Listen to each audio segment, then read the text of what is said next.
Yeah?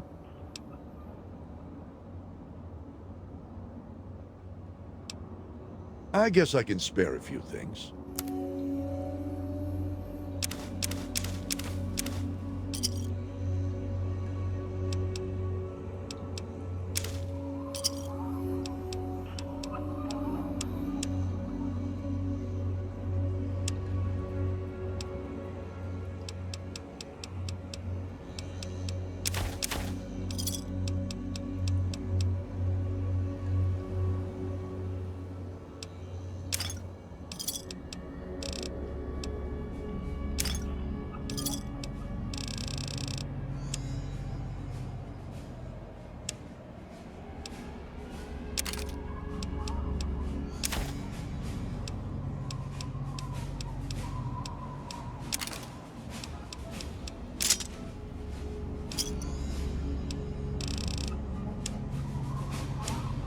Give me a shout if you need anything else.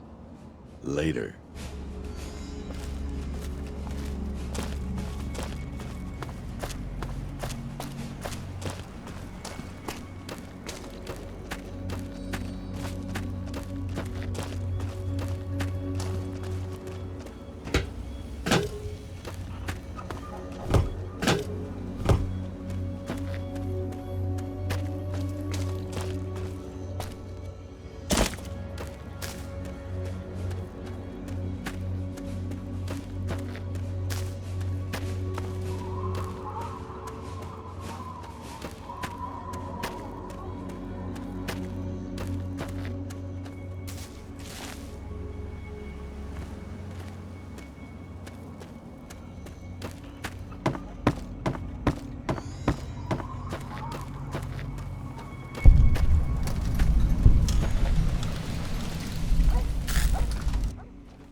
Oh, my. You certainly do look a little bit worn out from your travels. Oh, just look at my terrible manners. I'm Agatha. It's so nice to meet you. Now, what brings you all the way out here? Oh, don't worry about me. I'm just fine out here. My husband, rest his poor soul, saw to it that our house was well protected from the elements and the inhabitants of the wastes. Well, that's kind of you to say. Yes, he's gone. After he built this place, we spent many happy years together. We decided to cut off contact with the outside world and just depend on each other for comfort and company. Oh, goodness, no. I have a supply caravan that passes here maybe once a week. I trade with them for whatever I need, and I stock up enough till they return. Well, I always have my husband's old radio set to fall back on. I used it once in an emergency when a group of raiders was getting a bit too close for comfort to my house. Otherwise, I use it to broadcast my so-called music I play from my homemade violin. Oh, you are a clever one. Yes, that's exactly the problem that I have with it. It doesn't quite play all of the notes correctly, and I have to constantly tinker with it.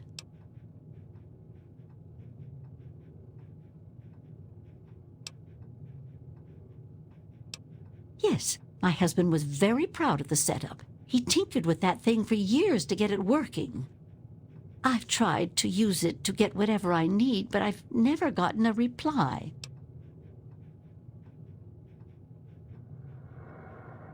Thank you. Well, my husband had his hobbies. I'm afraid mine was making that sorry instrument. I only wish I could replace it with something better. But now that you mention it, yes, there is. My trading depends on my violin. Without it, I have nothing to play, no way to make music. If you can bring me a violin, a better one, I'd feel much more secure.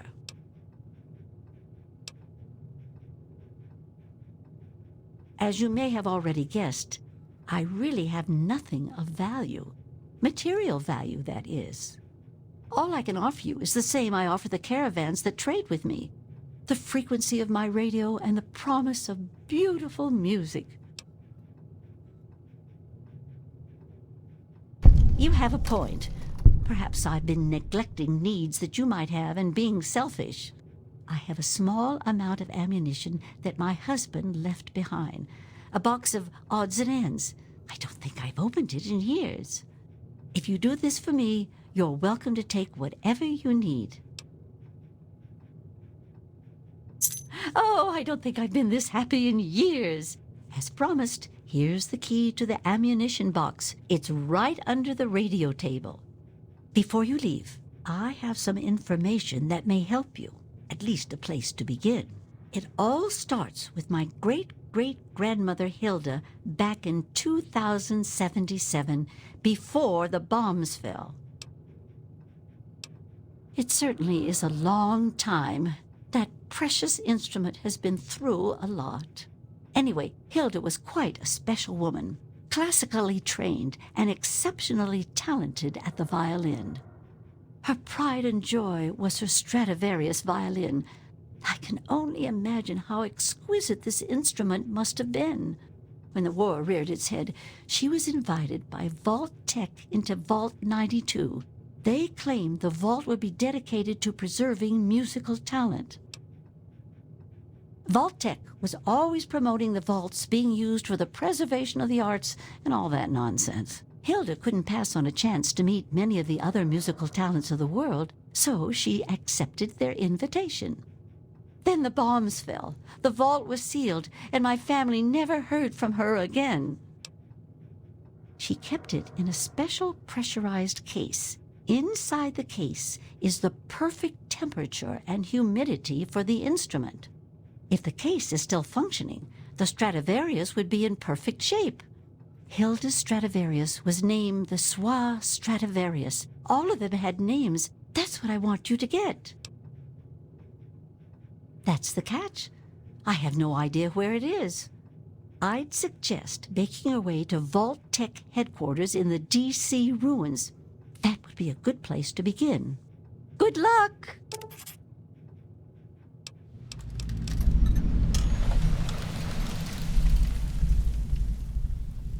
Be careful. I don't want to be responsible for getting you killed.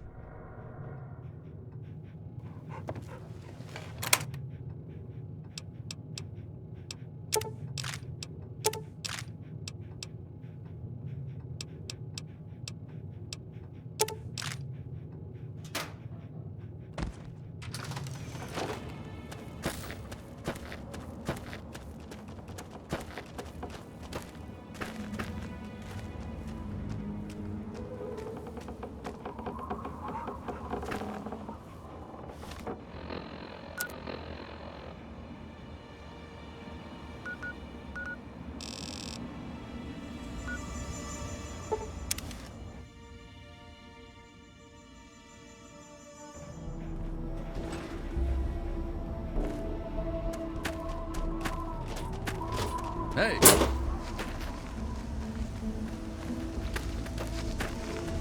He is coming with the clouds, and every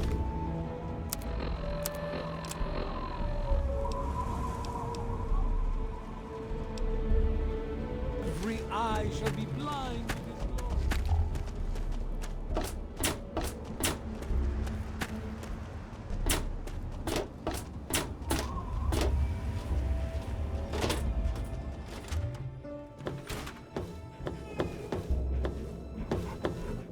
Those hot little potatoes. Or whatever. You know what I mean. My very own landmine. Oh, just what I've always wanted. Well, always since I sent you out on this anyway.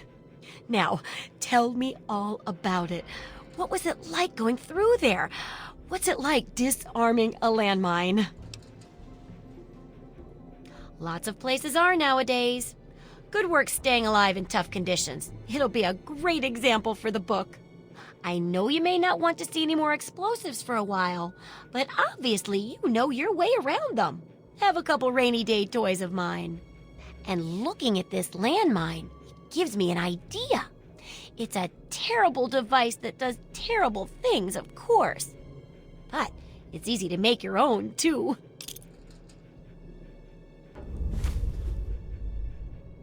Yup, you've done a great job.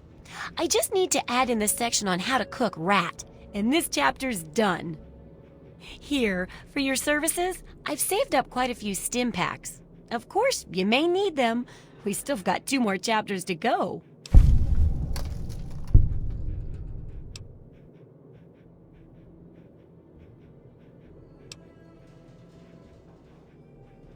The second chapter is going to be a bit trickier, I think.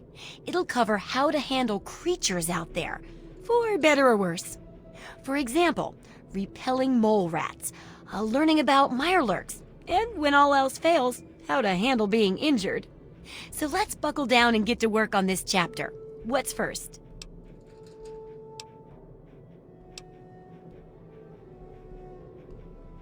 Well, I never get to study anyone who's severely injured. Not without them crying to be fixed right away or trying to bleed out and all that. But obviously, you can handle a lot of abuse. So if I'm ever going to find a good example of human anatomy and injury resistance, it'd be you. Next time you get badly injured, return here so I can examine you before I heal you up. I mean, you're going to get yourself hurt anyway, right? Wow, what a great research assistant you are. I mean, really, that's dedication. Demonstrating how to withstand pain by getting injured? Wow. When you're ready, come back here with some serious injuries, maybe a crippled limb or 2, and I'll take notes and fix you up. I'll be waiting here with plenty of bandages for you, so don't worry. Just go get horribly injured. Oh, and be careful. Take care. It's a big wasteland, but you know that better than me, right?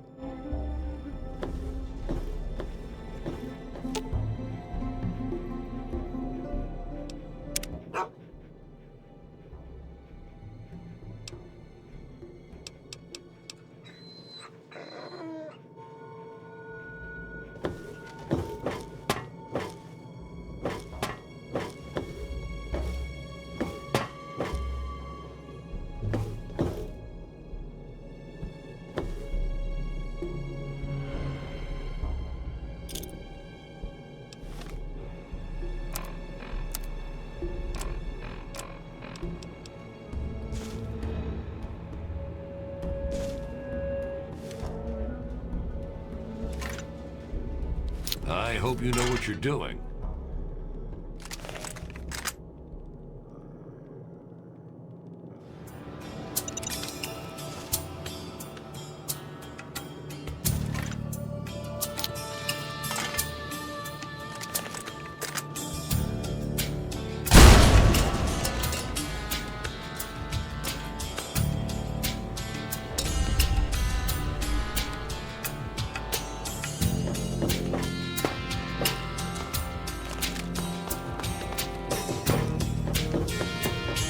Well, how do you feel? Oh, I know it does, dear, but it's for a good cause. Try not to squirm so much while I take notes. Now, how would you describe the pain you're feeling? Any advice for how to keep it from being overwhelming? And remember, this is for posterity. Ah, yes, that makes a lot of sense. And it does help when you're sewing up wounds and setting bones, too. That seems like it'd be tough to do alone. Luckily, I'm here to patch you up. Now, hold still and quit fidgeting. Ugh! How can you be walking around like this? Okay, I even stitched a little smiley face in you to keep up your spirits. It's kind of hard to see from your side, though. Here, take this environment suit of mine. It will help with medical tasks, and it should help prevent the effects of exposure, too. There's a sort of mole rat repellent I've developed. I need it to be tested on a few mole rats before I can say it's a success. There's a lot we don't know about mirelurks and how intelligent and dangerous they are. That definitely deserves research. And that should be it for the second chapter. Which do you want to check out? Mole rats can burrow into almost anything and cause a lot of trouble. So I figured I'd make a chemical repellent stick for people to shoo them off. but I need it to be tested before I put the recipe to paper in the guide. So I need you to find some mole rats and test it out a bit. It'll be easy. One tap with the applicator and it overwhelms their senses with a sort of feel-bad sensation. Then they're gone before you know it. You could test it out on just a few mole ratties, but for real testing, try it on 10 or more. There should be plenty in the tepid sewers downtown. What do you need?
Don't hurt yourself. The info you're bringing back is great. Looking forward to more. Don't.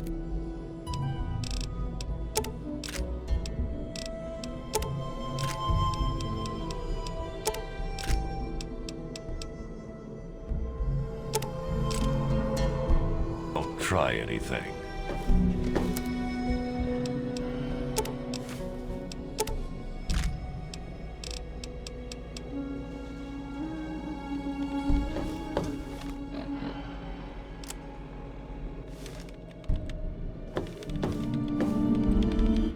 Oh, I can't wait to hear how the repellent's working.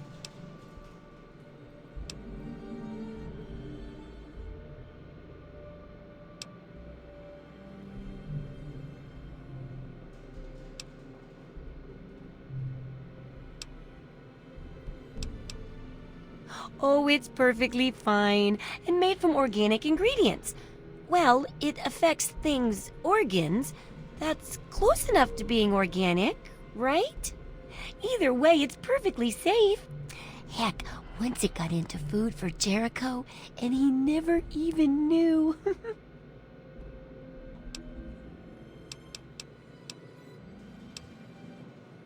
Unless it's a steaming pile of slag, I'd say yes.